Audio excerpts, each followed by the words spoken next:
mõõkade 80. märtsil ütleb sulle, et sa kipud arvama, et sa oled ennast mingisuguse supi sisse mässinud. Et sa oled tekitanud endale sellise jama, milles sa välja tulla ei oska. Samas on see tegelikult ainult illusioon.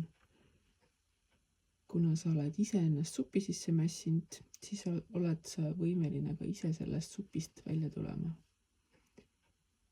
Mõtle plaani, kaalutle, vaata, millega sa tegelenud oled. Ja sealt tuleb see võimalus ka väljapääsu leidmiseks. Ei ole väljapääsmatuid olukordi. On ainult oskus vaadata asjadele mingist teisest nurgast, samas panna ka silmad kinni ja kasutada oma intuitsiooni, oma kõhutunnet, ning siis pole nendest probleemidest välja tulemine või nende lahendamine sugugi keeruline.